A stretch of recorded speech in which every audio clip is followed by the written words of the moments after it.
اعوذ باللہ من الشیطان الرجیم بسم اللہ الرحمن الرحیم الحمد للہ رب العالمین الحمد للہ الذی جعل الحمد مفتاحا لذکرہ وسببا لمزید من فضلہ ودلیلا علی اعلاء وعظمتہ والصلاة والسلام والتحیۃ والاکرام علی اشرف الخلائق اجمعین امام المرسلین وخاتم النبیین سیدنا و مولانا ابی القاسم محمد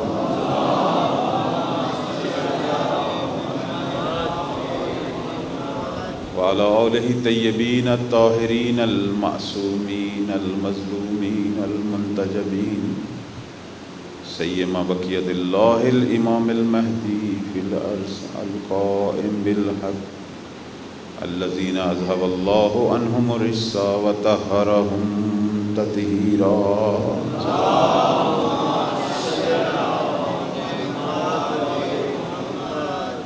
ولعنۃ الدائمۃ علی اعدائہم اجمعین من یوم عداوتہ الی قیام یوم الدین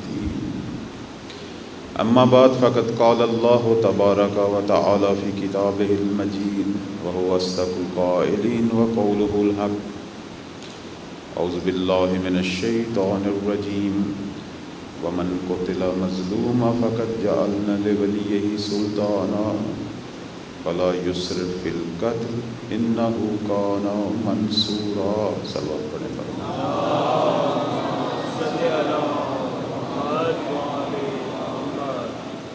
مجلس کو پربرکت کرنے کے لیے سب مل کر دعائے سلامتی امام زمان بسم اللہ الرحمن الرحیم اللہم کن ولیک الحجۃ ابن الحسن صلواتک علیہ وعلی آبائہ فی ہذہ الساعة وفی کل ساعة ولیاً وحافظاً وقائدا وناصرا ودلیلا وعینا حتی تسکنہ ارضک طوعا وتمتعہ فیہا قلیلا برحمتک یا ارحم الراحمین صلوات پڑھنے پر محمد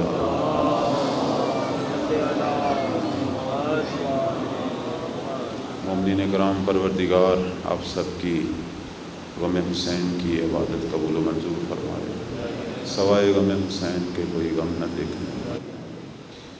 روایات میں آتا ہے کہ جب بھی زمین پر کوئی محفل برپا ہوتی ہے، یہ سرکار کائنات کا فرمان ہے کہ جب بھی زمین پر کوئی محفل برپا ہوتی ہے وَفِيهِ جَمْعٌ مِّن شِيَعَتِنَا وَمُحِبِّينَا، اور اس محفل کے اندر ہمارے شیعہ اور محب بھی ہوں، محفل جو بھی ہو اگر اس کے اندر ہمارے شیعہ اور آل محمد کے محب بھی آ جائیں تو پاک پیغمبر فرماتے ہیں کہ اس محفل کو 3 خصوصیتیں حاصل ہو جاتی ہیں۔ سب سے پہلی خصوصیت فرماتے ہیں کہ نزلت علیہ رحمت اللہ، نزلت علیہم رحمت اللہ، کہ ان لوگوں پر پروردگار کی رحمت نازل ہونا شروع ہو جاتی ہے۔ شیعان آل محمد کی برکت یہ ہے کہ پروردگار اپنی رحمتیں برسانا شروع کر دیتے ہیں۔ فرماتے ہیں کہ وحفت بہم الملائکہ، اور ملائکہ جو ہیں وہ اس محفل کے گرد اپنا حلقہ باندھ لیتے ہیں، ایک نورانی حلقہ بن جاتا ہے ملائکہ کا، اور فرماتے ہیں کہ صرف حلقہ نہیں باندھتے، واستغفرت لہم، جب تک وہ محفل برقرار رہے ملائکہ ان کے لیے استغفار کرتے رہتے ہیں۔ صلوات پڑھیں بر محمد و آل محمد۔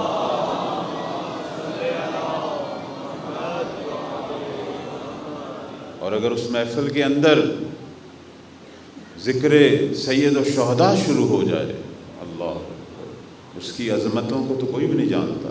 معصومین فرماتے ہیں تم کیا جانتے ہو کہ ان محفلوں کی عظمت کیا ہے؟ ان کی عظمت عرشوں پر بیٹھے فرشتے جانتے ہیں۔ ایک دفعہ ہمارے کسی امام نے اپنے گھر میں عزاداری برپا کی، لوگ آئے ہوئے تھے، لوگ بھی رو رہے تھے، امام بھی رو رہے تھے۔ بعد میں امام نے فرمایا تمہیں کیا معلوم کہ کتنے ملائکہ آئے ہوئے تھے اور وہ کس طرح رو رہے تھے۔ سید الشہداء کی پربرکت محفل ہے، پربرکت مجلس ہے، بے پناہ برکات ہیں، ان کی قدر کریں۔ ہمارا اگر دین باقی ہے تو وہ اسی سید الشہداء کے غم کی وجہ سے باقی، انہوں نے تو دین کو بچایا تھا، اور آج بھی سید الشہداء اپنی مجالس کے ذریعے دین کو بچائے ہوئے ہیں۔ جتنی بھی اصلاح کا کام ہو رہا ہے وہ انہی مجالس کے ذریعے ہو رہا ہے۔ جب آپ اپنے گھر سے نکلے تھے فرمایا تھا کہ انما خرجت لطلب الاصلاح فی امت جدی، کہ میں اپنے نانا کی امت میں اصلاح کرنے کے لیے نکلا، امت کی اصلاح، یہ نہیں کہا یزید کی اصلاح، چونکہ امت بیمار تھی، یزید جیسا حاکم بن بیٹھا تھا، یہاں امت کی اصلاح چاہیے۔ اگر امت کی اصلاح ہوگی تو مہدی جیسا حاکم قائم ہوگا، یہ نکتہ ہے اس کے اندر۔ فرماتے ہیں امت کی اصلاح کے لیے نکلا ہوں، وَأَنْ أُرِيدَ أَأْمُرَ بِالْمَعْرُوفِ وَأَنْهَى عَنِ الْمُنْكَرِ، میں چاہتا ہوں کہ نیکیوں کو رواج دوں اور لوگوں کو برائیوں سے روکوں۔ یہی کام آج تک ہو رہا ہے۔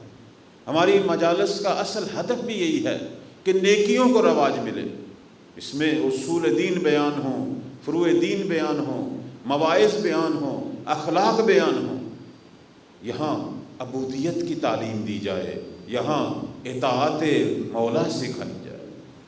ائمہ کو وہی فرد پسند ہے کہ جو اپنے اللہ کا بھی عبد ہے اور اپنے امام کا بھی موتی ہے۔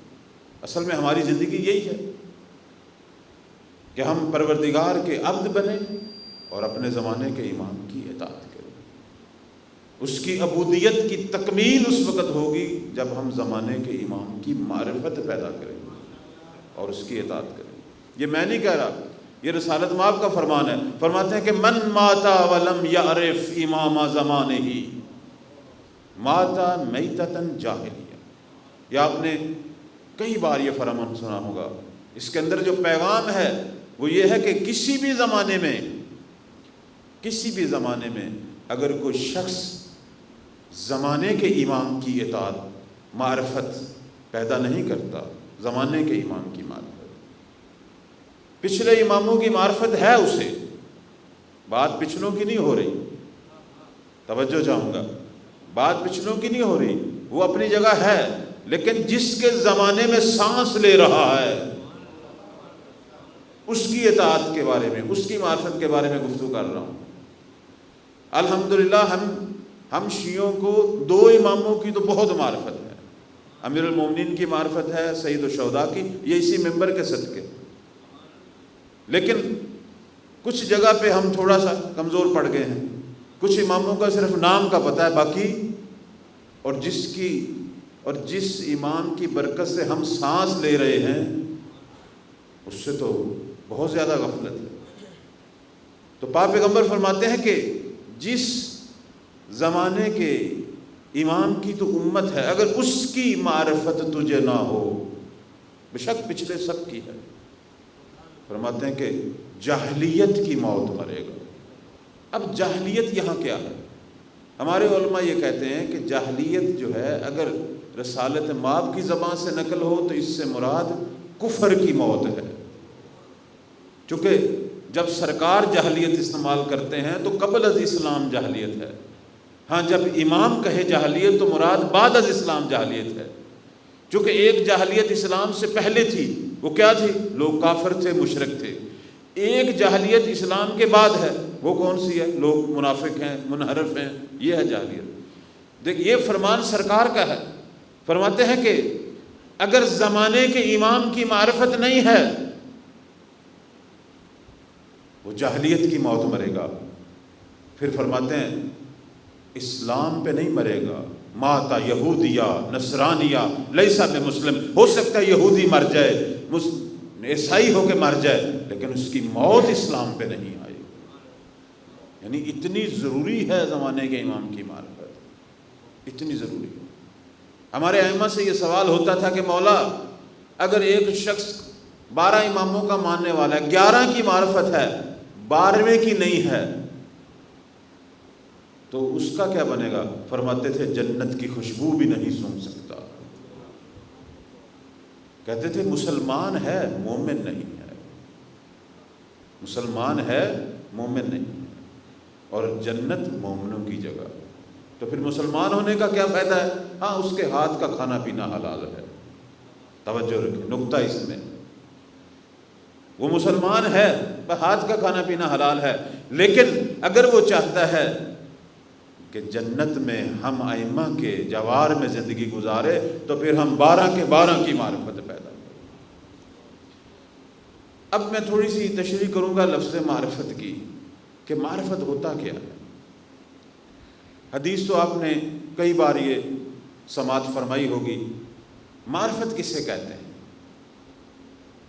ہماری اردو میں لفظ معرفت کا جب معنی کیا جاتا ہے تو اس سے مراد لیا جاتا ہے کہ معرفت یعنی شناخت، علم، یعنی کسی چیز کا علم پیدا کر لیں تو یہ ہوتی ہے معرفت۔ میری گفتگو تو سمجھ آ رہی ہے، کوئی مشکل تو نہیں ہے؟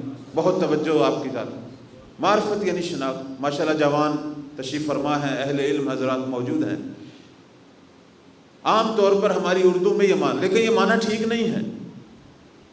علم جو ہے یہ معرفت کا زینہ تو ہے، معرفت نہیں ہے۔ کیوں؟ کیونکہ معرفت وہ ہوتی ہے کہ جس میں انسان کو یقین پیدا ہو۔ علم کے اندر یقین پیدا نہیں ہوتا۔ میں دوبارہ کہوں گا، عالم علم رکھتا ہے لیکن لازمی نہیں ہے یقین رکھتا ہو۔ اس لیے تو عالم 2 قسم کا ہوتا ہے، عالم با عمل اور بے عمل۔ ماشاءاللہ اہل علم حضرات تشریف فرما ہے، لیکن عارف کبھی بے عمل نہیں ہوتا چونکہ وہ منزل یقین پہ پہنچا ہوتا ہے۔ میں اس کی مثال دیتا ہوں آپ کو ابھی سامنے واضح ہو جائے گا سارا مسئلہ۔ آیا آپ میں سے کوئی ہے جس سے علم نہ ہو کہ خدا ہے؟ توجہ چاہوں گا۔ سب کو علم ہے نا کہ خدا ہے؟ سب کو علم ہے، آیا یقین بھی ہے؟ اب یہاں معاملہ خراب ہو۔ توجہ چاہوں گا، بہت توجہ چاہوں گا۔ سب کو علم ہے کہ خدا دیکھ رہا ہے؟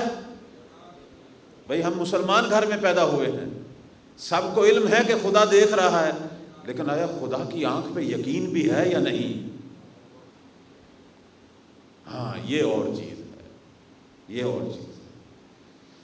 میں ایک مثال دیتا ہوں، اور آپ میں سے ایک بزرگ شخصیت یہاں موجود ہوں اسی مسجد میں یا کسی کمرے میں، اور وہاں ایک چھوٹا سا بچہ بھی بیٹھا ہو اسی کمرے کے اندر، بہت توجہ چاہوں گا، یہ بڑا اہم مسئلہ جسے آج حل ہونا چاہیے۔ اس کمرے میں ایک بچہ بھی بیٹھا ہو، آپ بھی تشریف فرما ہوں، آپ کو کئی گھنٹے بیٹھنا پڑے، کوئی ایسا کام کریں گے جو آپ کی شان کے خلاف ہو اس بچے کی آنکھ کے سامنے؟ کیوں نہیں کریں گے؟ چونکہ آپ کو یقین ہے کہ یہ مجھے دیکھ رہا ہے۔ اگر بچے کو اٹھا دیں، کیمرے کی آنکھ لگی ہو اور آپ کو کئی گھنٹے بیٹھنا پڑے، کیمرے کو دیکھیں گے لیکن کبھی بھی کوئی ایسا کام، تجھے بچے کی آنکھ پر تو یقین ہے، کیمرے کی آنکھ پہ یقین ہے، تو خدا کی آنکھ پہ کیوں نہیں یقین؟ خدا کی آنکھ پہ یقین نہیں، ہاں بچے کی آنکھ پہ یقین ہے چونکہ میں اسے خود دیکھ رہا ہوں، کیمرے کی آنکھ پہ یقین ہے، دیکھ رہا ہوں، تو خدا کو کب اپنے دل کی آنکھ سے دیکھے گا؟ یہ ہے مرحلہ یقین۔ انسان سے پروردگار نے امام کی معرفت مانگی ہے کہ اپنے امام پر یقین پیدا کر، امام پر یقین پیدا کر۔ بلکہ جو دعا ہمیں ہمارے چھٹے مولا امام جعفر صادق علیہ السلام نے تعلیم دی ہے،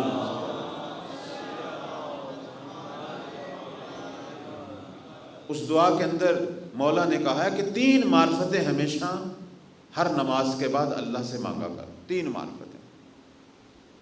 سب سے پہلی معرفت، یہ دعائے معرفت ہے، آپ کے پاس تاکیبات موجود ہوں گی، اس میں ہے، مفاتی میں بھی ہے۔ ہمیشہ ہر نماز کے بعد 3 معرفتیں مانگا. اللہم عرفنی نفسک، اے پروردگار سب سے پہلے تو مجھے اپنی معرفت عطا کر. حق بھی یہی ہے، حق یہی ہے کہ خدا سے سب سے پہلے اس کی معرفت مانگ، چونکہ وہ ہمارا خالق ہے. اس کی اتنی نعمات ہیں کہ امیر المومنین فرماتے ہیں وَلَا يُحْصِي نَعْمَاهُ وَالْعَادُونَ. ریاضی دان پوری دنیا کے اکٹھے ہو جائیں، اس کی نعمتوں کو شمار کرنا شروع کر دیں تو نہیں کر سکتے. اتنی نعمتیں ہیں پروردگار کی. میں مثال دیتا ہوں، یہی جو ہم سانس لے رہے ہیں، کوئی اپنے سانسوں کو گن سکتا ہے؟ اور آپ کو پتہ ہے جب میں سانس لیتا ہوں تو اللہ 2 نعمتیں دیتا ہے. چونکہ سانس جب لیتا ہوں ایک تازی ہوا کو اندر داخل کرتا ہوں اور ایک فاضل ہوا کو خارج کرتا ہوں. خدا 2 نعمتیں دے رہا ہے. تازی ہوا اندر آ رہی ہے، فاضل ہوا نکل رہی ہے. اگر تازی آنی رک جائے پھر بھی موت، اور اگر وہ باہر نکلنا رک جائے پھر بھی موت. تو ایک سانس میں جو 2 نعمتیں دے رہا ہے، اتنی نعمت. اپنے خالق کو پہچانو. ہم شیعہ سب سے پہلے موحد ہیں، ہماری پہچان یہ ہے. ائمہ کے اصحاب، ان کی پہچان یہ تھی کہ وہ موحد تھے. جس امام کے ہم ظہور کا انتظار کر رہے ہیں، ان کے اصحاب کی پہلی پہچان یہ ہے کہ یہ اللہ کی معرفت رکھتے ہیں. یہ میں نہیں کہتا، یہ امیر المومنین کا فرمان ہے. کہتے ہیں کہ ہمارے قائم کے ناصر خدا کو اس طرح پہچانتے ہیں کہ جس طرح پہچاننے کا حق ہے. اللہ جس طرح پہچاننے کا حق ہے. یہ کون کہہ رہا ہے؟ وہ علی کہ جو خود معرفت کے اعلیٰ ترین مقامات پر ہے، کہ جو فرماتے ہیں کہ اگر میرے اور خدا کے درمیان پردے ہٹ جائیں علی کی معرفت میں کوئی اضافہ نہیں ہوگا. اعلیٰ ترین مراتب پہ فائز ہے علی. وہ اگر کسی کی معرفت کی گواہی دیں کتنا اس کا عظیم مقام. جب مالک اشتر کو انہوں نے بھیجا تھا مصر کی طرف، تو اس کی جو گواہی مولا نے دی تھی وہ یہی دی تھی کہ انی بعثت الیکم عبدا من عباد اللہ. اے مصر کے لوگوں، میں تمہاری طرف اللہ کے بندوں میں سے ایک بندہ بھیج رہا ہوں. اب آپ سوچیں گے یہ تو کوئی اتنی بڑی فضیلت نہیں ہے. یہی تو سب سے بڑا مسئلہ ہے. ہمارے ہاں ہر قسم کے بندے ہیں، کوئی مال کا بندہ، کوئی عزت کا بندہ، کوئی خواہشات کا بندہ. اللہ کا بندہ ہی تو ملنا دشوار ہے. اللہ کا بندہ ہی تو نہیں ملتا. اور جس کے اللہ کے بندے ہونے کی گواہی علی جیسا امام دے کہ میں تمہاری طرف اس کو بھیج رہا ہوں. امام کن کے منتظر ہیں؟ مولا ہم میں سے کن کو ڈھونڈ رہے ہیں؟ مولا اس جیسے ناصر کو، مالک جیسے ناصر کو ڈھونڈ رہے ہیں. مولا اللہ کے بندوں کو ڈھونڈ رہے ہیں، کیونکہ جو رب کا ہے وہ اس کے ولی کا ہے. جو رب کا ہی نہیں وہ اس کے ولی کا نہیں. اب ہمارے ہاں بہت سارے ایسے ہیں کہ جنہوں نے نئے نئے رب بنا لیے، اماموں کا نام لے کے رب بنا لیے. ان پر امام لعنت کرتے تھے کہ نہیں، جو ہمارے رب کا نہیں وہ ہمارا بھی. تو سب سے پہلی معرفت میرے چھٹے مولا نے جو ہمیں تعلیم دی ہے وہ یہ دی ہے کہ سب سے پہلے اللہ کی معرفت پیدا کریں، کیونکہ وہ خالق ہے، وہ رازق ہے، وہی زندہ کرتا ہے، وہی مارتا ہے. اور ہم کو بھی اسی نے تو بھیجا ہے. اور اس کے بعد دوسری معرفت فرماتے ہیں کہ پروردگار سے رسول کی معرفت مانگ. اللہم عرفنی رسولا، نبی کی معرفت مانگ. وہ نبی جس کے ذریعے دین پہنچا، ہدایت کا سما پہنچا. نبی کا مقام معلوم ہے کیا ہے؟ اللہ علی جیسا امام نبی کی بارگاہ میں اپنے آپ کو غلام کے طور پر پیش کرتا کہ میں محمد کے غلاموں میں سے ایک غلام. اور یقین مانے جو نبی کا غلام ہے، اللہ اکبر، جو نبی کا غلام ہے اس کے آگے دنیا پھر غلام بنتی ہے. آج علی کو ہم اس لیے تو چاہتے ہیں ہمارے کہ یہ غلام تھے. اور میں چونکہ مالک کی بات کر رہا ہوں، ہمارے یہاں ایک روایت جو بڑی مشہور ہے جناب مالک کے بارے میں کہ مولا علی نے مالک کی اپنی طرف جب نسبت دی کتنا ان کا مقام بیان کیا. فرماتے ہیں رحم اللہ مالکا، خدا مالک پر رحم کرے. کان علی کما کنت لرسول اللہ، مالک میرے لیے ایسا ہی تھا جیسے میں رسول اللہ کے لیے تھا. اللہ اکبر.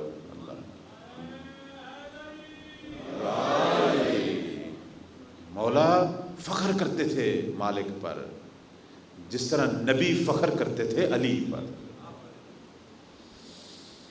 ایسے انصار چاہیے.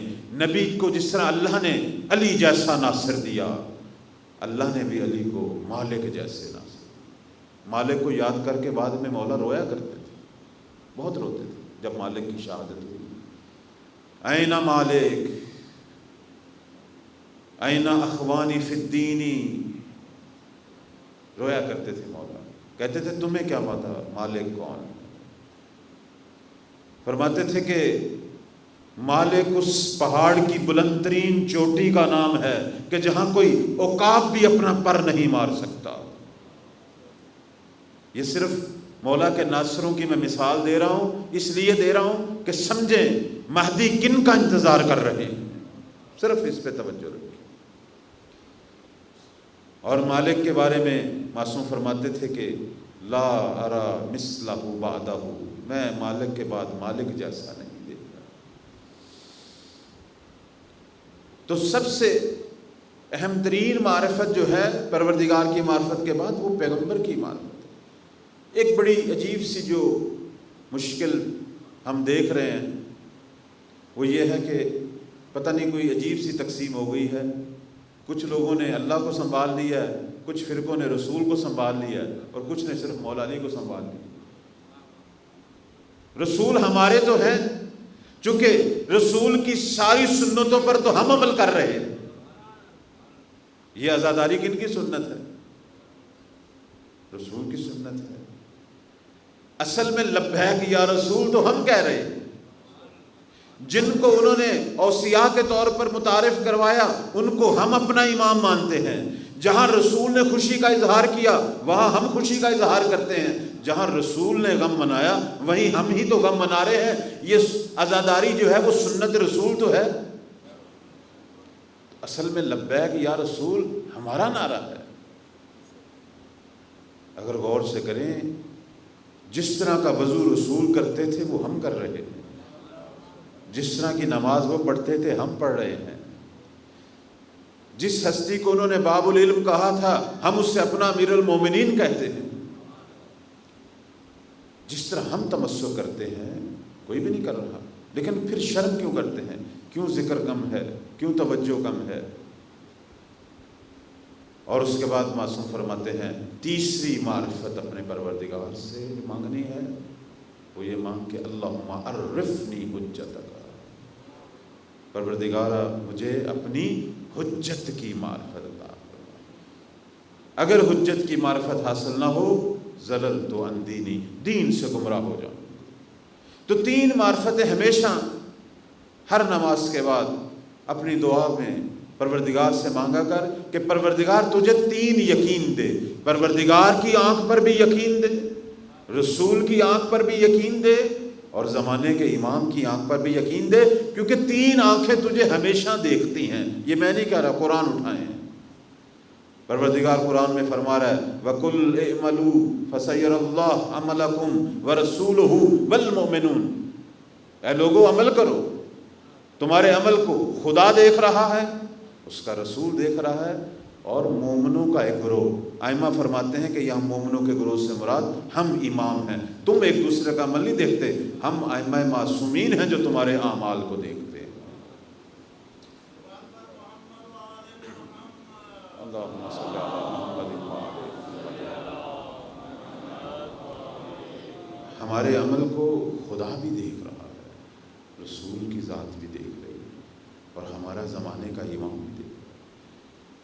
زمانے کا امام جب بھی آپ میں کوئی بھی کام کروں تین آنکھیں دیکھ رہی ہیں. کبھی بھی یہ نہ سوچ کہ تو تنہا ہے. صرف یقین پیدا کر. اگر یقین پیدا کرے گا تو یہ وہی زندگی ہے، یہ وہی مالک کی زندگی بن جائے گی، یہ وہی عمار کی زندگی بن جائے گی، یہ وہی حبیب کی زندگی بن جائے گی. اصل شیعہ کی پہچان بھی یہی ہے۔ ائمہ فخر سے کہا کرتے تھے کہ شیعہ تو نا کون ہے؟ من شایعنا، کہ جو قدم بقدم ہمارے ساتھ چلتے ہیں۔ شیعوں کی پہچان یہی ہے۔ امام بھی آج انہی شیعوں کے منتظر ہیں۔ لوگ بعض اوقات کہتے ہیں کہ مولا ظہور کیوں نہیں کر رہے؟ آیا 313 عناصر پورے نہیں ہوئے؟ یہ سوال ہے، مختلف سوالات آ رہے ہیں۔ مولا کے 313 عناصر پورے نہیں ہوئے؟ بھئی 313 عدد کا انتظار نہیں کر رہے میرے مولا، 313 فرد کا انتظار نہیں ہو رہا۔ بہت ہی توجہ چاہوں گا، اگر 313 فرد کی بات ہوتی تو وہ تو ہزاروں ہیں، بلکہ لاکھوں ہیں ایسے۔ اب آپ دیکھیں پوری دنیا کے اندر کتنے شیعہ ہیں جو کتنے کام کر رہے ہیں۔ حزب اللہ ہے، ایران میں دیکھیں، عراق میں دیکھیں، پاکستان میں بڑی بڑی ہستیاں ہیں، لاکھوں لوگ ہیں۔ 313 عدد کے منتظر نہیں ہے میرے امام۔ میرے امام 313 اگر منتظر ہیں، اگر آپ نے 313 عدد بھی لینا ہے تو وہ جو 313 کا عدد جنگ بدر میں آیا تھا وہ 1000 کے مد مقابل تھا، یعنی میرے مولا ہر 1000 میں 313 کے منتظر ہیں۔ بہت ہی توجہ چاہوں گا۔ لیکن ہماری روایات یہ کہتی ہیں کہ وہ 313 اصحاب خاص ہیں، وہ 313 عام شخصیتیں نہیں، وہ لیڈر ہیں، وہ قائد ہیں، وہ پیشوا ہیں کہ جن کے پیچھے امتیں ہیں۔ ورنہ امام کو لاکھوں کروڑوں افراد کی ضرورت ہے، 313 عدد کی نہیں۔ مجھے خود بتائیے، آپ سب ماشاءاللہ اہل فہم ہیں، اہل علم ہیں، 313 کے ساتھ دنیا کا ایک چھوٹا سا قصبہ فتح ہو سکتا ہے؟ اس کے کام ہو سکتے ہیں؟ آخر مولا نے پوری دنیا کو فتح کرنا ہے اور پوری دنیا میں عدالت کو اجرا کرنا ہے، تو وہ 313 عدد کے منتظر ہیں۔ 313 کے ساتھ تو کوئی کام نہیں ہو سکتا۔ 313 آدمی میں کتنی طاقت ہوگی؟ بڑے بھی شاہ سوار ہوں گے تو کتنی ہوگی؟ آیا اربوں پر مشتمل دنیا کو سنبھال لیں گے؟ اتنی بڑی سپر پاور سے جنگ کر لیں گے 313؟ نہیں، مولا 313 کے منتظر نہیں ہے میرے عزیزو۔ وہ 313 جو ہیں وہ لیڈر ہیں، 313 رہبر ہیں، وہ 313 زمین میں 313 ملتیں ہیں، 313 نقطے ہیں روشن۔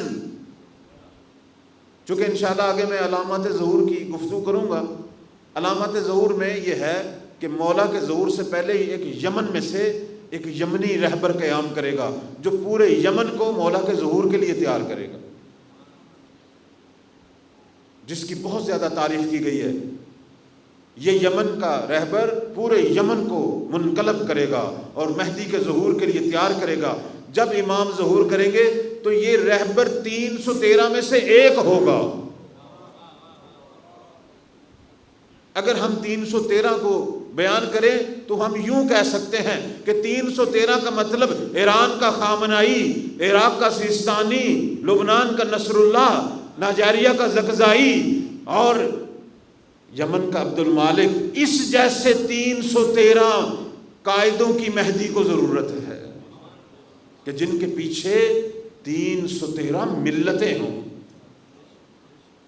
اور یہ جب 313 ملتیں اکٹھی ہوں گی پھر یہ دنیا میں وہ مقدس اقلیت بنے گی کہ جو مہدی کے ہاتھوں، چونکہ یہ 313 قائد جو دنیا میں مختلف جگہوں پہ ہوں گے، جب مولا ظہور کریں گے یہ سب مولا کے پاس آئیں گے، حلقہ باندھیں گے، اپنی ملتوں کے ساتھ آئیں گے، ہوں گے تو یہ جدا جدا، لیکن جب اکٹھے ہوں گے تو ایک تسبیح کی طرح زہرا کے لال کے ہاتھ میں یوں اکٹھے ہوں گے کہ پھر دنیا کی اکثریت پر غلبہ پا جائیں گے۔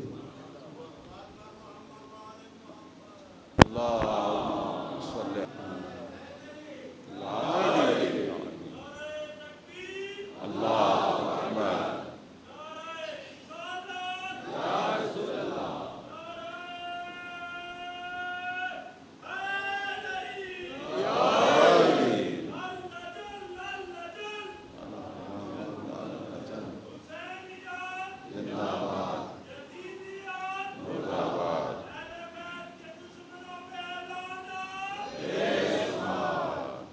مولا اس جیسے 313 قائدین کے منتظر کہ جو اپنی ملتوں کو مولا کے لیے متحول کر دیں گے، اور کام ہو رہا ہے، دنیا میں نقطے بیدار ہو رہے ہیں۔ اگرچہ یہ کم ہوں گے اکثریت کے مقابل، یہ کم ہوں گے، مثلا اکثریت آج بھی 6 ارب ہے، ہو سکتا ہے یہ 1 ارب ہوں، 50 کروڑ ہوں، فرق نہیں پڑتا، لیکن اتنے قوی ہوں گے جس طرح ان 313 نے 1000 کو شکست دی تھی، اس محمد کی امت نے، اس محمد کی امت میں بھی یہ 313 قائد اربوں پر مشتمل دنیا کو شکست دیں گے، اور زہرا کے لال کا حکم مشرق سے مغرب تک نافذ کریں گے۔ لیکن یہ امت کس طرح تشکیل پائے گی؟ اب یہ سوچنے کی بات ہے۔ امت میرے عزیز بھائیوں مجھ سے تشکیل پائے گی، میں ایک ایک فرد سے تشکیل پائے گی۔ آپ یہ نہ سوچیں کہ عالمی دنیا میں تو یہ حالات ہیں، میں اکیلا کیا کروں گا، نہیں، تجھ سے ہی تو کام شروع ہونا ہے۔ مولا ہم میں سے ہر ایک کو جانتے ہیں، ہر فرد کو جانتے ہیں، ہم میں سے ہر فرد نے جب اپنے اندر تبدیلی لانی ہے تو یہیں سے تو کام شروع ہونا ہے۔ تو پہلے اپنے وجود پر تو مہدی کی حکومت بپا کر، اپنے وجود پر کر، یہ اکائیاں دہائیوں میں بدلیں گی، دہائیاں سینکڑوں میں بدلیں گے، سینکڑے ہزاروں میں بدلیں گے، پھر وہ کلچر خود بخود پیدا ہوگا، پھر وہ امت خود بخود سامنے آ جائے گی۔ یہ نہ کہے کہ میں اکیلا کیا کر سکتا ہوں، نہیں، تیرا عمل بہت بڑا کردار ادا کرے گا۔ دنیا کے اندر ایک ذرہ، ایک عمل بھی بڑا کردار ادا کرتا ہے۔ میں مثال دیتا ہوں، دنیا میں ایک درخت کاٹ دیا جائے، آکسیجن میں کمی آتی ہے دنیا کی یا نہیں آتی؟ اگر ایک لگا دیا جائے، کیوں؟ تیرے ایک عمل کا بھی بڑا اثر ہے، اور آپ میں سے ہر فرد پر امام کی نگاہ ہے، ہر فرد پر۔ یہ نہ سمجھیں کہ مولا پتہ نہیں کہاں ہے اور ہم کہاں ہیں، مولا وہی ہیں جہاں ہم ہیں۔ غیبت کا مطلب یہی ہے، غیبت کا مطلب یہ نہیں ہے کہ وہ دنیا میں کسی خاص جگہ پہ ہے، نہیں، معصوم نے فرمایا غیبت میں ہماری حجت وہی رہے گی جہاں ہمارے شیعہ رہتے ہیں، ہم شاید انہیں دیکھتے بھی ہوں، چونکہ وہ نامری نہیں ہے۔ مولا دیکھے جا سکتے ہیں، صرف پہچانے نہیں جا سکتے۔ ہماری ہو سکتا ہے گناہگار آنکھیں ان کی زیارت کرتی ہوں، اس لیے کہتے ہیں جب وہ ظہور کریں گے، جب دنیا انہیں دیکھے گی، اس وقت بہت سارے لوگ کہیں گے کہ ہم نے انہیں پہلے کہیں دیکھا تھا۔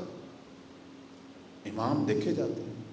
مولا کے غیبت صغریٰ میں جو دوسرے نائب تھے محمد بن عثمان، وہ کہتے ہیں کہ ہر حج کے دوران امام آتے ہیں مینا و عرفات میں، اپنے شیعوں کو دیکھتے ہیں، انہیں سلام بھی کرتے ہیں، شیعہ بھی انہیں دیکھتے ہیں، سلام بھی کرتے ہیں، لیکن پہچانتے نہیں۔ مولا دیکھتے ہیں، اور صرف دیکھتے نہیں ہیں، ہمارے تمام امور کی طرف توجہ ہے، ہمارے تمام امور کی طرف۔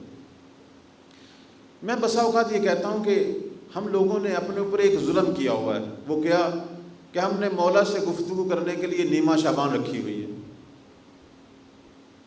بھائی نیمہ شعبان کیوں رکھی ہوئی ہے؟ وہ بھی کرو۔ ہم وہاں نیمہ شعبان کو کیا کرتے ہیں؟ عریضے لکھتے ہیں، عریضے لکھ کر وہ پانی میں ڈال دیتے ہیں۔ میں منع نہیں کرتا ڈالیں، لیکن تو کیا سمجھتا ہے کہ جب تو عریضہ لکھ کے پانی میں ڈالتا ہے اس وقت آ کے مولا اس کو پانی سے نکال کے پڑھتا ہے؟ نہیں میرے عزیز، جس وقت تو لکھ رہا تھا زہرا کے بیٹے نے اسی وقت پڑھ لیا تھا۔ تو جس وقت لکھ رہا تھا۔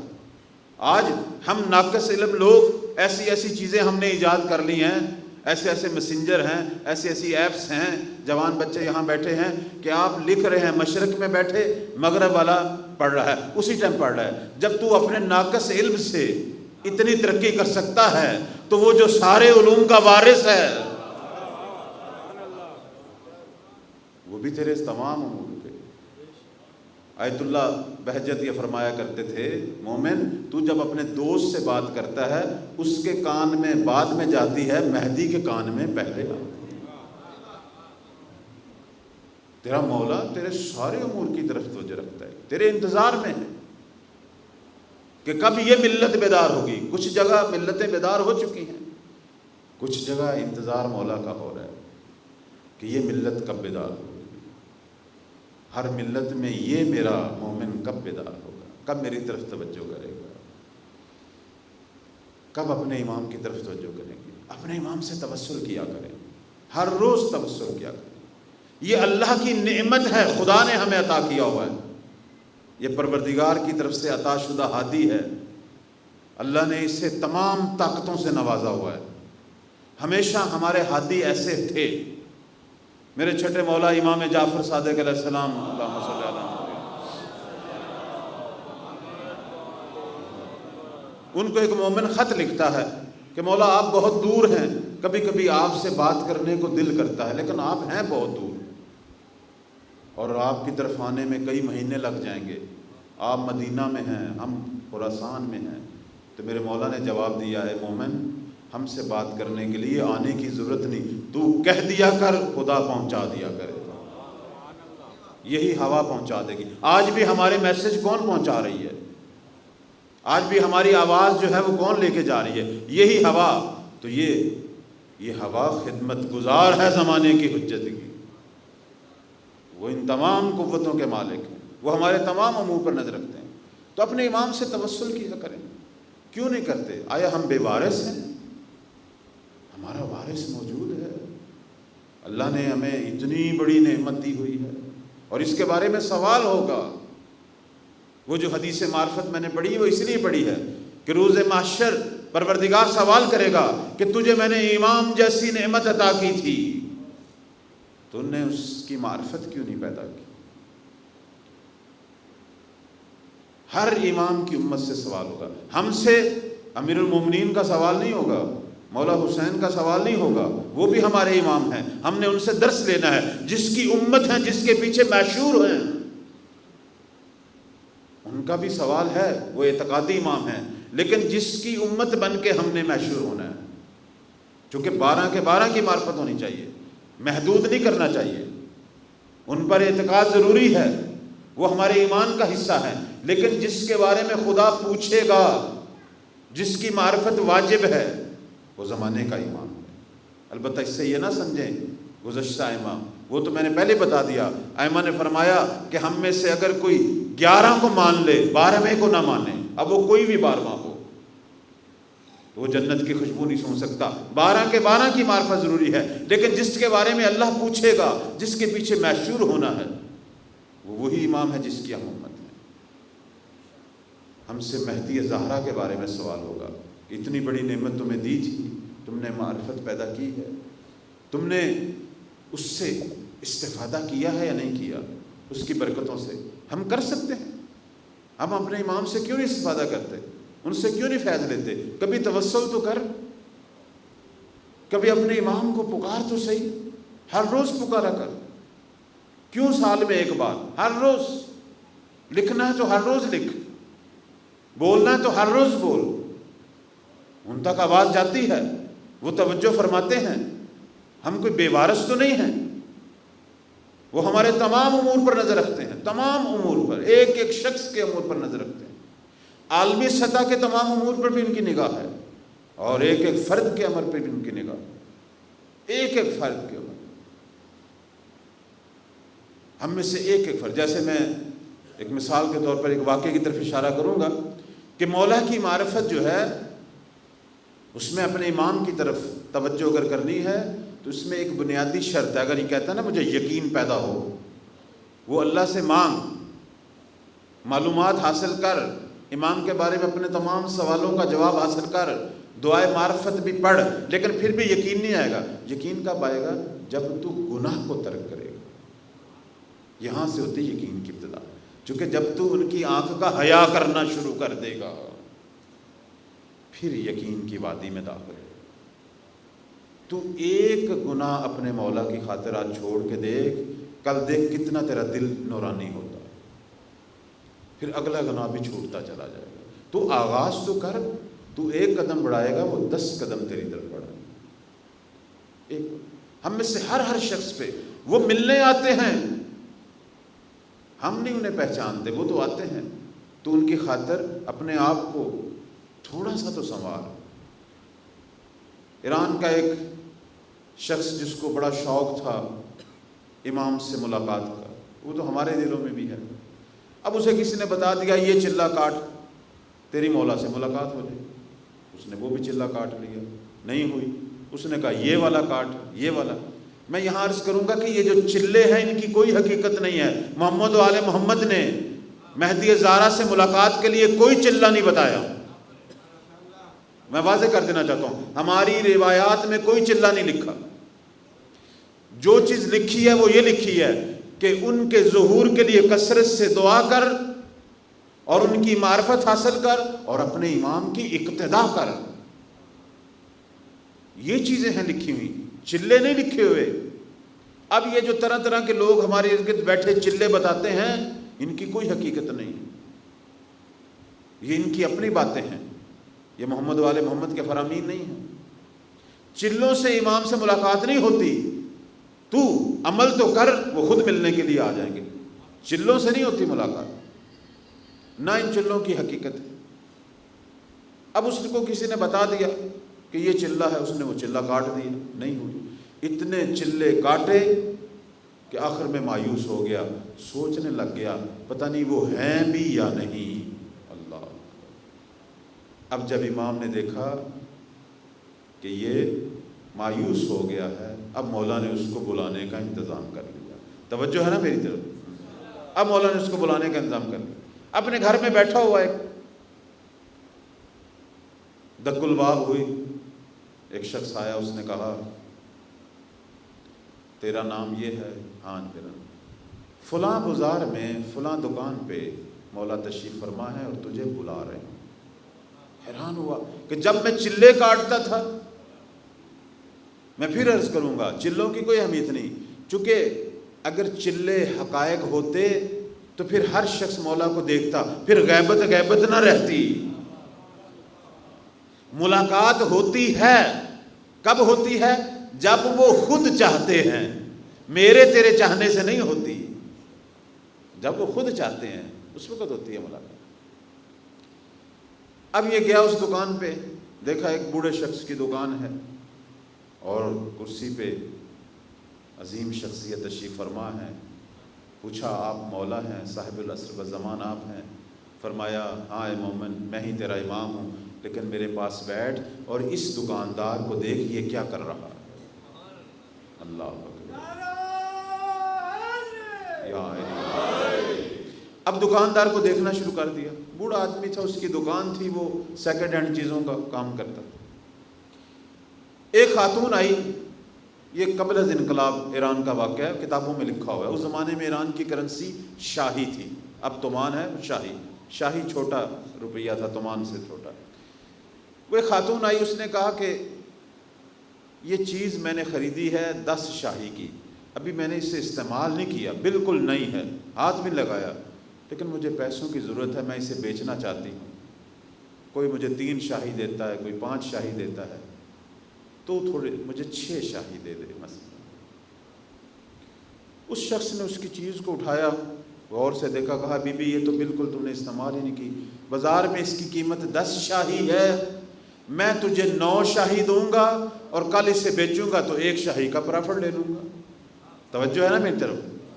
بازار والے لوگوں کی توجہ ہے؟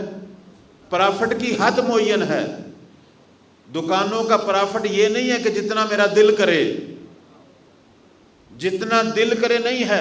فقہا نے دکانوں کے پرافٹ کی حد معین کی ہوئی ہے، اگر اس حد سے میں زیادہ لوں گا حلال مال حرام میں بدل جائے گا، حلال مال حرام میں بدل جاتا ہے۔ ہمیشہ جن کی تقلید کرتے ہیں فقہا سے پوچھا کریں کہ میں یہ کاروبار کرتا ہوں، میں کتنے فیصد تک پرافٹ لے سکتا ہوں، اس سے زیادہ لینے کا حق مجھے نہیں ہے۔ اب اس بوڑھے نے صرف 1 شاہی کا پرافٹ لیا، کہا 9 شاہی میں تجھے دے دیتا ہوں، کل یہ چونکہ نہیں ہے 10 شاہی میں بیچوں گا جو بازار کا ریٹ ہے، 1 شاہی مجھے پرافٹ مل جائے گا۔ وہ عورت کہنے لگی تو پاگل تو نہیں ہو گیا، کوئی مجھے 3 کوئی 5 6 نہیں دے رہا تھا، تو مجھے 9 شاہی دے رہا ہے۔ اب اس شخص کی بات سنیں، کہنے لگا بی بی یہ تیرا حق ہے، 9 شاہی تیرا حق ہے، اور میں کس طرح تیرا حق ماروں؟ میں نہیں یہ کام کر سکتا، میں تجھے تیرا پورا حق دوں۔ وہ دعائیں دیتی ہوئی چلی گئی۔ امام نے اب اس شخص کے کندھے پہ ہاتھ رکھا، کہا ہے مومن مجھ سے ملنے کے لیے چلے کاٹنے کی ضرورت نہیں ہے، اپنا عمل اس جیسے مومن سے کر، اس جیسے مومن کی طرح اپنا عمل کر، میں خود ہی تجھ سے ملنے کے لیے آ جایا کروں۔ صلوات پڑھیں بر محمد و آل محمد۔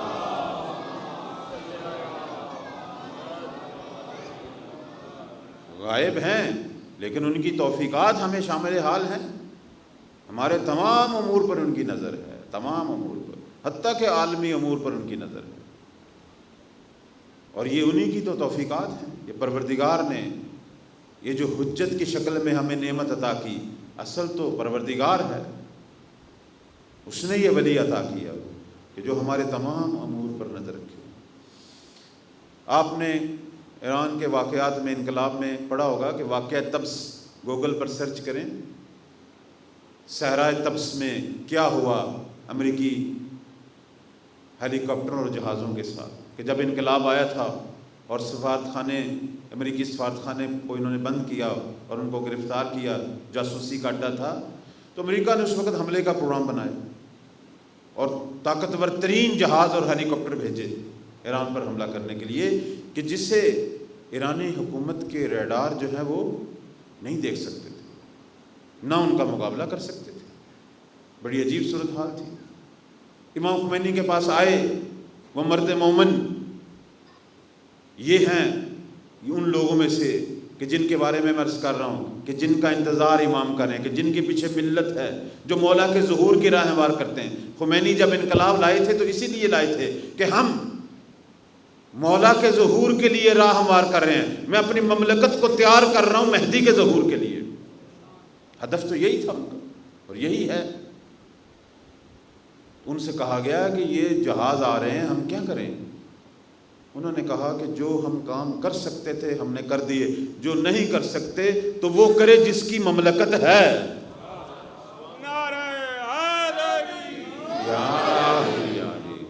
اور پھر دنیا نے دیکھا کیا ہوا ان جہازوں کے ساتھ۔ ابھی بھی آپ گوگل پہ سرچ کر سکتے ہیں، ان کی تصویریں تک پڑی ہیں کہ ہوا کا ایسا طوفان آیا کہ وہ آپس میں ٹکرا ٹکرا کے تباہ ہو گئے، اور ان کی لاشیں اور جہازوں کے ٹکڑے صحرا میں بکھر گئے۔ مولا تمام امور پہ توجہ رکھتے ہیں، میرے اور تیرے عمل پر بھی توجہ رکھتے ہیں۔ میں ہمیشہ یہ کہتا ہوں کہ غیبت کا مطلب یہ نہیں ہے کہ ان کا لطف ہمیں شامل حال نہیں، ہمیشہ شامل حال ہے، صرف میں توجہ نہیں کرتا۔ اور یہی مولا کا شکوہ بھی ہے ہم سے۔ کہتے ہیں مسجد جمکران میں ایک سید بزرگوار گئے تو وہ کہنے لگے کہ بڑی گرمی کا عالم تھا، میں نے پانی پیا وہاں سے، وہ مسجد میں جگہ جگہ جیسے وہاں زیارات پہ لوگ جاتے ہیں، ٹھنڈا پانی پیا تو دیکھا ایک ہستی چلی آ رہے ہیں، تو میں نے ان کو بھی پانی دے دیا کہ آپ بھی پی لیں۔ پانی پی کے انہوں نے مجھے ایک جملہ کہا کہ جس طرح میرے شیعوں کو پانی کی طلب ہے اور اس کے بغیر نہیں رہ سکتے، کاش ہماری بھی طلب ہو۔ میں سوچتا رہا، یہ انہوں نے کیا کہا، دوبارہ سر اٹھایا تو مجھے نظر نہیں آیا۔ کتنا شکوہ ہے کہ میری طرف توجہ کر۔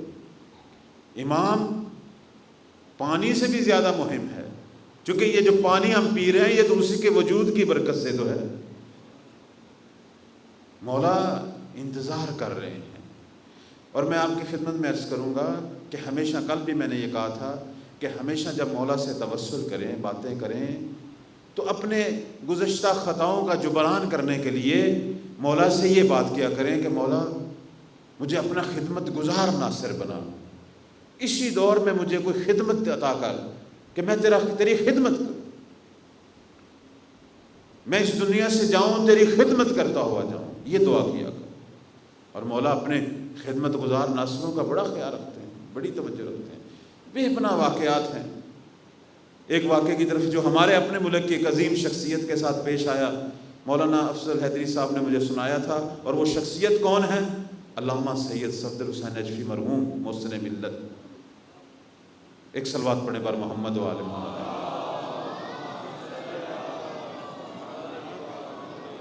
مولا کے خادم، ہم دور کیوں جا رہے ہیں؟ عراق، ایران، ہمارے اپنے ملک میں مثالیں ہیں۔ مولا کے خادم کہ جس نے اپنی ساری زندگی وقف کی دین کے لیے۔ یہ وہ ہستی ہے کہ جب خمینی صاحب، امام خمینی فرانس میں گئے تھے تو اس شخص انہوں نے اپنا لاہور میں پلاٹ بیچا اور ان کی خدمت میں پیسے لے کے گئے کہ آپ کو پیسوں کی ضرورت ہوگی، آپ ایک غیر ملک میں بیٹھے ہوئے ہیں۔ تو انہوں نے فرمایا صفدر حسین واقعاً مجھے ضرورت تھی، پر تجھے کیسے پتہ چلا؟ ایسی ہستیاں تھیں۔ کہا کہ قبلہ آپ ہمارے ملک میں تشریف لائیں، عیسائیوں کے ملک میں بیٹھے ہیں، ہم مسلمان ملک، پوری پاکستانی ملت آپ پر قربان۔ کہا نہیں، یہاں میں بہتر طریقے سے ایران کے انقلاب کی ہدایت کر سکتا ہوں۔ تو یہ وہ ہستی ہے۔ آئے انہوں نے پاکستان کے اندر جگہ جگہ مدارس کا جال بچھایا، بے پناہ خدمات ہیں، ان کی قبر بھی جامعۃ المنظر لاہور میں ہے۔ میں جو واقعے کی طرف اشارہ کرنا چاہتا ہوں وہ یہ ہے کہ ایک دفعہ کسی نے مجلس کے لیے بلایا کہ قبلہ آئیں ہمارے ہاں مجلس پڑھیں فیصل آباد۔ اب لاہور سے فیصل آباد گئے، کرایہ ایک طرف کا تھا، ذہن میں نہیں رہا۔ واپس جب مجلس پڑھی تو مومنوں نے بھی بڑی محبت کی، صرف پانی کا گلاس پلا دیا، واپس چپ کر کے بیٹھ گئے۔ بس میں بیٹھے، جب بس فیصل آباد سے نکلی تو کنڈکٹر نے پیسے مانگے، جیب میں ہاتھ ڈالا تو پیسے نہیں تھے۔ اب ہوتا کیا ہے، کنڈکٹر اتار دیتا ہے۔ اتر گئے، اترے تو وہ کھیت تھے باہر، سامنے ایک درخت تھا، اس کے نیچے بیٹھ گئے۔ پیسے نہیں تھے، اب لاہور کیسے جانا ہے واپس؟ میں توجہ دلا رہا ہوں کہ اپنے آپ کو وقف تو کر مہدی کے لیے، کس طرح تمہارا خیال رکھیں۔ بیٹھے ہوئے ہیں تو ایک اس زمانے میں بتا رہے ہیں کہ ایک بہترین مرسڈیز گاڑی والا ایک شخص آیا، گاڑی سے اترا، اس نے کہا آپ صفدر حسین نجفی ہیں؟ جی آئیے میں آپ کو لاہور لے کے جاتا ہوں۔ اس کے ساتھ بیٹھ گئے، راستے میں یہ پوچھتے رہے تم کون ہو، بس وہ ہوں ہاں کرتا رہا، سیدھا جامع منظر لاہور لے گیا، دروازے سے کھولا، اترے، کہا آؤ کوئی چائے ہو جائے، کوئی پانی ہو جائے۔ کہنے لگا قبلہ مجھے صرف اتنا ہی حکم ملا تھا کہ آپ کو فلاں درخت کے نیچے سے اٹھاؤں اور لاہور جامع منظر تک پہنچا۔ صلوات پڑھے بار محمد و آلہ محمد۔ اپنے امام کی طرف توجہ کریں، یہ پورا سسٹم ان کی توجہ سے ہے۔ صرف وہ انتظار کر رہے ہیں، کن کا انتظار کر رہے ہیں؟ کب میرے ماننے والے کروٹ لیں گے، کب میری نصرت کے لیے تیار ہوں گے، کب گناہوں والی زندگی کو چھوڑیں گے۔ میرے جوانوں، ایک گناہ چھوڑ کے آزماؤ تو صحیح اپنے امام کو، اگر نہیں چھوٹ رہا تو مولا سے مدد مانگ، چونکہ یہ اس چیز کا طبیب ہے کہ جس کا دنیا میں کوئی طبیب نہیں، تو مدد تو مانگ اپنے سے۔ کوئی اگر گناہ نہیں چھوٹ رہا تو اپنے امام کو پکار تو صحیح، یہ اسی لیے تو ہیں، یہ ہادی ہیں، ان سے توسل تو کر، کہے مولا بہت کوشش کر رہا ہوں، آپ میری مدد کریں، تیری مدد کریں گے۔ بہت سارے لوگوں کو ہدایت دے رہے ہیں، ہدایت مل رہی ہے۔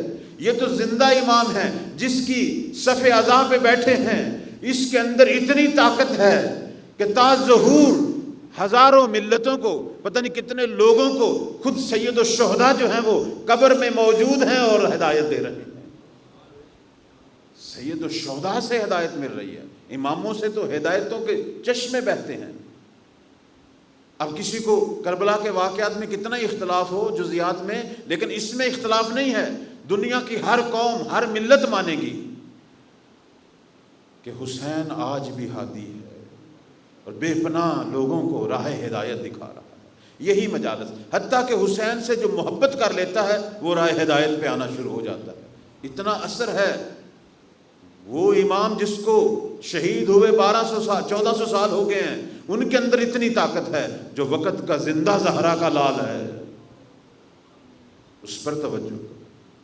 ہمارے ایک فقیہ جو ہیں وہ بیان کرتے ہیں، کہتے ہیں کہ عرفہ میں سے ہیں، وہ کہتے ہیں کہ جب کوئی جوان یا حسین کہتا ہے تو میں اسے مقام عرفان میں دیکھتا ہوں، جتنے شیطان اس کے لپٹے ہوتے ہیں سارے اسے چھوڑ کر بھاگ جاتے ہیں۔ لفظ حسین میں اتنی پاکیزگی ہے۔ ہمارے تمام ائمہ، ان کی قبور، ان کے حرم فیضان ہدایت ہیں۔ ہم ادھر کیا لینے کے لیے جاتے ہیں؟ اتنی دور جب ہم جاتے ہیں، کربلا جاتے ہیں، نجف جاتے ہیں، ہم کیا لینے جاتے ہیں؟ ہم کوئی دیواروں کو ہاتھ لگانے جاتے ہیں؟ نہیں، ہم ان کے پاس اپنی روحوں کے علاج کے لیے جاتے ہیں، چونکہ جسموں کا علاج کرنے والے تو کئی ہیں۔ اماموں سے ہم نے کیا لینا ہے؟ تبدیل ہو کے آنا ہے۔ ہماری زیارت کب قبول ہوگی؟ جب ہم تبدیل ہو کے آئیں گے۔ کسی نے کہا رسول اللہ سے کہ مجھے کیسے پتہ چلے گا کہ میرا حج قبول ہو گیا؟ فرمایا حج سے پہلے اور بعد کے عمل کو دیکھ، اگر تیرے عمل میں تبدیلی آ گئی ہے تو سمجھو تیرا حج قبول ہو گیا ہے۔ تو بھی زیارت کے لیے جب جا رہا ہے پہلے اور بعد کے عمل کو تو دیکھ۔ وہ تو زیارتیں تو دور کی بات ہے، مجلس اعزاء میں اتنی طاقت ہے، ذکر سید الشہداء میں اتنی طاقت ہے کہ یہ دلوں کو تبدیل کر دیتی ہے۔ عجیب یاران تھے مولا کے، عجیب اصحاب جمع تھے۔ آج میں تھوڑا سا اصحاب کے بارے میں چند جملے مصیبت کے کہوں گا، کل سے انشاءاللہ آل کے حوالے سے کچھ جملے کہوں گا۔ آج میرا دل کرتا تھا کسی دو فرد کا ذکر کروں کہ وہ عجیب یاران، عجیب اصحاب مولا کے جو ارد گرد جمع تھے مولا کے، عقل دنگ رہ جاتی ہے۔ سید الشہداء جب ان کو دیکھتے تھے کہتے تھے میرے نانا رسول کو بھی ایسے اصحاب نہیں ملے تھے۔ زمانے میں زہرا کا لال بھی ایسے ہی اصحاب کا منتظر ہے۔ یہ کیوں مجالس اعزاء ہو رہی ہیں، کیوں مصائب بار بار پڑے جا رہے ہیں؟ چونکہ آج کے حسین کو بھی اسی طرح حر کی ضرورت ہے، حبیب کی ضرورت ہے، سعید کی ضرورت ہے جن کا ہم ذکر کرتے ہیں، مسلم کی ضرورت ہے، زہیر کی ضرورت ہے۔ یہ ہستیاں اپنی مثل آپ ہیں۔ یہی سعید، کتنے بڑا مقام ہے جناب سعید بن عبداللہ کا کہ جب مولا نے وہ تیروں کی بارش میں نماز قائم کی تو سعید اور زہیر اور سعید جنہوں نے کہا تھا مولا آپ نماز پڑھیں، ہم اپنے جسم سے، اپنے وجود سے آنے والے تیروں سے آپ کو بچائیں گے۔ کہتے ہیں مولا امام مہدی کے ناصر بھی ایسے ہوں گے، جب مولا ظہور کریں گے ناصر آپ کے گرد حلقہ باندھ کے رکھیں گے کہ ہر کوئی کسی کا کوئی وار ہوگا تو وہ اپنے وجود پہ لیں گے، زہرا کے لال پہ نہیں آنے دیں گے۔ یہ کہاں سے درس لیا؟ اسی سعید سے تو لیا ہے، انہی مجالس سے تو حسینی جو ہیں یہی تو مہدی کے ناصر بنیں گے۔ سعید کون ہے؟ اللہ اکبر۔ مولا نے ادھر نماز شروع کی، وہ ظالم تو تیر برسا رہے تھے، وہ تو کہتے تھے ان کی نماز ہی قبول نہیں ہوگی۔ وہ خوارج بظاہر امت رسول ہیں لیکن اتنے ظالم ہیں، نمازیوں پر تیر برسا رہے ہیں۔ اب پتہ چل رہا ہے نا کہ نمازیوں کو شہید کرنے والے کون ہیں اور کن کی اولاد ہیں۔ تیر برسا رہے ہیں۔ اب جناب سعید ہر تیر کو اپنے جسم پہ لے رہے ہیں، اور بسا اوقات اتنے تیر آتے تھے، کسی تیر کو اپنے ہاتھ پہ روکتے تھے، کسی کو سینے پہ روکتے تھے، اور کسی تیر کو اپنے چہرے پہ روکتے تھے۔ اللہ اکبر، اجرکم اللہ۔ ایسے ناصر کبھی دیکھے ہیں؟ 13 تیر تھے ان کے جسم پہ، جب گرے ہیں 13 تیر پیوست تھے۔ وہ جو تیر لگ کے گرے ہیں جن سے زخمی ہوئے وہ تو علیحدہ ہے۔ درمیان میں ایک ایسا وقت بھی آتا ہے کہ جناب سعید گرنے لگتے ہیں لیکن اپنے جسم کو دوبارہ سنبھالتے ہیں، کہتے ہیں میرے جسم ایک دفعہ دوبارہ اپنی طاقت کو سنبھال، کیونکہ میرے حسین کی ابھی نماز ختم نہیں ہوئی۔ ادھر مولا کی نماز ختم ہوئی، ادھر سعید زمین پر آ رہے ہیں۔ دنیا نے کبھی بھی حسین کو نماز کے بعد اتنی جلدی اٹھتے ہوئے نہیں دیکھا تھا جتنی جلدی آج امام اٹھے ہیں۔ سعید کا سر زمین کربلا پہ نہیں لگنے دیا، مولا نے سر سنبھال لیا سعید کا۔ سعید کے سر کو اپنے زانوں پہ رکھتے ہیں، تیر نکالتے ہیں، خون صاف کرتے ہیں، سعید کے چہرے پہ بوسہ دیتے ہیں۔ اب سعید بے چین ہے، ناصر ایسا ہی ہوتا ہے، اس سے راضی ہو گئے ہیں، اجرکم اللہ۔ یہ ہے ناصر کہ جو ہر آن اسی طرح اپنے امام کی طرف دیکھتا ہے کہ میں کوئی بھی ایسا کام نہ کر پاؤں کہ جس سے میری امام کی رضایت میں فرق پڑے۔ میرے مولا نے کہا سعید کیا کہہ رہے ہو؟ تو نے جس طرح وفا کا حق ادا کیا تجھ پر تو میں بھی راضی ہوں، میری ماں زہرا بھی راضی ہے۔ ایک اور جس کا میں ذکر کرنا چاہتا ہوں وہ حر ہیں، حر کون ہے؟ ادھر شب عاشور ہے، ادھر تلواریں اور نیزے تیز ہو رہے ہیں، ادھر العطش العطش کی صدائیں بلند ہو رہی ہیں، اور حر جو ہے وہ سرزمین کربلا پہ پریشانی سے چکر لگا رہا ہے، پریشان ہے۔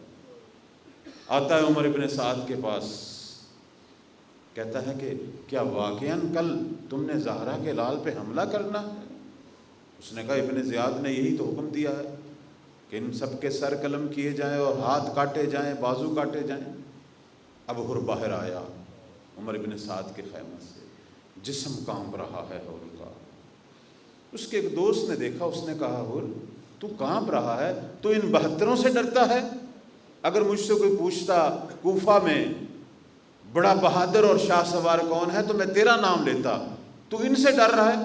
کہنے لگا نہیں، میں ان 72 سے نہیں ڈر رہا، میں زہرا سے ڈر رہا ہوں، زہرا کی حیا کر رہا ہوں کہ کل روز قیامت رسول کی بیٹی کو کیا جواب دوں گا، چونکہ ان کو لے کے تو میں ہی آیا ہوں اور میں نے ہی تو پانی بند کیا ہے، اور یہ بچے التش التش کی صدائیں بلند کر رہے ہیں۔ اجرکم اللہ۔ ایک شخص حر کے پاس تیزی سے گزرتا ہے، اپنا گھوڑا لے کر تیزی سے گزرا ہے۔ حر نے اس سے پوچھا کہاں جا رہے ہو؟ کہنے لگا تجھے نہیں پتہ اتنی گرمی ہے، گھوڑے کو پانی پلانا ہے۔ تو حر کی چیخ نکل گئی کہ آج ہمارے گھوڑے تو فرات سے پانی پی رہے ہیں، حسین کے بچے پیاسے التش التش کر رہے ہیں۔ یہ جو حر کے اندر تبدیلی آئی ہے نا، یہ جو حر کو زہرا نہیں بول رہی، بار بار بی بی زہرا کا خیال، یہ کس سے آئی ہے؟ یہ اسی وقت سے آئی ہے کہ جب اس نے لگام میں ہاتھ ڈالا تھا اور میرے مولا نے کہا تھا حر تیرے سوگ میں تیری ماں بیٹھے۔ عجیب آنکھ سے مولا حسین کو دیکھا تھا اس نے، دیکھ کے کہنے لگا حسین اگر پورے عرب میں کوئی مجھے تیرے علاوہ کوئی مجھے یہ بات کہتا تو میں اسی لہجے میں اسے جواب دیتا، لیکن میں تجھے نہیں کہہ سکتا چونکہ تیری ماں تو زہرا ہے۔ اب مولا نے بھی اسی لیے تو کہا تھا، مولا کو پتا تھا کہ یہ میرا ہی ہے، اس نے میرے پاس ہی آنا ہے، اسی لیے تو کہا تھا کہ حر تو کیا کر رہا ہے، کس کے گھوڑے کی لگام میں ہاتھ ڈال رہا ہے؟ اسی لیے اس کی ماں کا نام لیا تھا کہ میری ماں کے بارے میں حر سوچے۔ ہمارے علماء کہتے ہیں کہ حر کو بہشت جو ملی ہے اور یہ جو شہادت ملی ہے، یہ اسی حیا کرنے کی وجہ سے تو ملی ہے کہ آج نبیوں کی روحیں بھی اسے سلام کر رہی ہیں۔ حر نے آخر فیصلہ کر لیا، چل پڑا خیام حسینی کی طرف۔ بیٹے نے پوچھا بابا کہاں جا رہے ہو؟ کہا بیٹا میں ادھر جہنم ہے ادھر جنت ہے، میں جہنم چھوڑ کے جنت کی طرف جا رہا ہوں۔ کہنے لگا بابا پھر آپ اکیلے جا رہے ہیں، میں بھی آپ کے ساتھ جنت کی طرف جاؤں گا۔ اب بعض ہمارے مقاتل یہ کہتے ہیں کہ حر کا بھائی بھی ساتھ ملا اور غلام بھی ملا۔ اجرکم اللہ، علامہ نوکل روایات مختلف ہیں۔ ایک حکایت میں یہ ہے کہ حر نے کہا بیٹا جا تو میں رہا ہوں لیکن بڑا شرمندہ ہوں حسین سے، میرے ان ہاتھوں کو باندھ دے۔ بیٹے نے کہا بابا کیوں باندھوں؟ کہا انہی ہاتھوں سے تو حسین کے زلجنا کی لگام کو پکڑا تھا، ان ہاتھوں کو باندھ دے۔ پھر کہتے ہیں کہ بیٹا میری آنکھوں پر بھی پٹی باندھ دے۔ کیوں بابا؟ کہا میں نے ان آنکھوں سے حسین پر غضب کی نگاہ کی تھی، اتنا شرمسار ہوں حسین سے۔ اب آنکھوں پہ پٹی باندھ کے، ہاتھوں پہ رسیاں باندھ کے حر جا رہا ہے۔ جب حر جا رہے ہیں، سید الشہداء نے جب دور سے دیکھا، کہا عباس ہمارے مہمان آ رہے ہیں، جاؤ استقبال کے لیے۔ اجرکم اللہ اجرکم اللہ۔ اب حر نے جب عباس کے گھوڑوں کی ٹاپیوں کی آواز سنی، بیٹے سے پوچھا کون آ رہا ہے؟ کہا عباس علمدار آ رہے ہیں۔ حر پریشان ہو گئے، کہیں عباس یہ نہ سمجھے میں حملہ کے لیے آ رہا ہوں۔ اونچی آواز سے کہا عباس میں معافی مانگنے کے لیے آ رہا ہوں۔ عباس نے کہا حر میں بھی تیرے استقبال کے لیے آ رہا ہوں۔ اجرکم اللہ اجرکم اللہ۔ حر کو لے کے عباس پہنچے سید الشہداء کے پاس۔ جب سید الشہداء کے قدموں کی آواز سنی، حر نے فوراً اپنے آپ کو قدموں میں گرا دیا۔ مولا نے گرنے نہیں دیا، دونوں بازو سے پکڑا، حر کو کھڑا کیا، اپنے سینے سے لگایا، کہا حر تو واقعاً حر ہے، دنیا اور آخرت میں بھی حر ہے، تیری ماں نے صحیح تیرا نام حر رکھا۔ کہا مولا میرا جرم بہت زیادہ ہے، میں آپ کو لے کے آیا ہوں کربلا میں، یہ پانی بھی میری ہی فوج نے بند کیا ہے، حلی من توبہ، میرے لیے کوئی توبہ کی گنجائش ہے؟ یقیناً میرے مولا نے کہا ہوگا حر میں نے تجھے معاف کر دیا، میری ماں زہرا نے بھی معاف کر دیا، میرے بابا نے بھی معاف کر دیا، میرے نانا نے بھی معاف کر دیا۔ اللہ اکبر۔ کہنے لگا مولا میرا جرم بہت بڑا ہے، لیکن میں یہ چاہتا ہوں کہ سب سے پہلے میں اپنی شہادت پیش کروں۔ مولا نے فرمایا حر تو ہمارا مہمان ہے، اور ہم آل محمد مہمانوں کی تواضع کرتے ہیں، اور ہمارے پاس پانی بھی نہیں ہے، ورنہ کم از کم تجھے پانی ضرور پلاتے۔ کہنے لگا مولا پانی کی بات نہ کرے، یہ میں نے ہی تو کیا تھا، مولا مجھے معاف کر دیں۔ مختصر کرتا ہوں، حر جب جانے کے لیے تیار ہوئے نا تو سب سے پہلے اپنے بیٹے کو کہتے ہیں کہ بیٹا تو پہلے جا، تو حسین پہ اپنی قربانی پیش کر، چونکہ مجھے ڈر ہے کہ اگر میں پہلے قربان ہوتا ہوں ہو سکتا ہے میری شہادت دیکھ کر تو الٹے قدموں واپس چلا جا، نہیں میرے سامنے تو جا۔ بیٹے نے کہا جی بابا۔ بیٹا چل پڑا، شاہ سوار بیٹا ہے، شجاع بیٹا ہے، بڑا خوبصورت انداز سے جنگ لڑا ہے۔ جنگ لڑتے لڑتے کسی ملعون نے جب گرز مارا چھپ کے، اب یہ حر کا بیٹا جب زمین پہ آیا نا تو اپنے باپ کو پکارا ہے کہ بابا آئیے میری مدد کو۔ حر بھی تڑپ کے اٹھا ہے، فوری پہنچا ہے، لیکن جتنی جلدی حر پہنچا ہے حیران ہوتا ہے، دیکھتا ہے سید الشہداء پہلے پہنچے ہوئے ہیں، اور حر کے بیٹے کا سر اپنے زانوں پہ رکھا ہوا ہے، اور سر سے کربلا کی مٹی کو جھاڑ رہے ہیں، اور سر پہ پیار کر رہے ہیں۔ کہنے لگے حر کہنے لگے مولا آپ غلام زادے کو آپ نے کیوں پکڑا ہوا ہے؟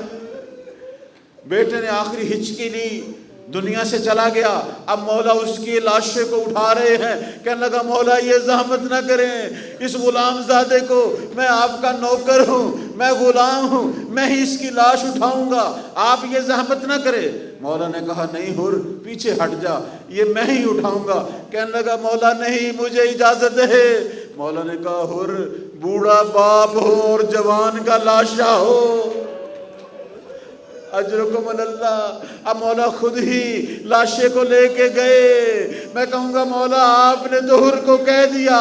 ظہر کے بعد جب علی اکبر گھوڑے سے نیچے آئے تھے برچھی کھا کے، اور ایک بوڑھا باپ پتہ نہیں کس عالم میں جوان کے لاشے پہ پہنچا تھا، اور جب اس جوان نے آخری ہچکی لی تھی، اب بوڑھا باپ ہے اور جوان کا لاشا ہے، اب کوئی حسین کو نہیں کہہ رہا حسین پیچھے ہٹ جا، تو بوڑھا باپ اور جوان کا لاشا۔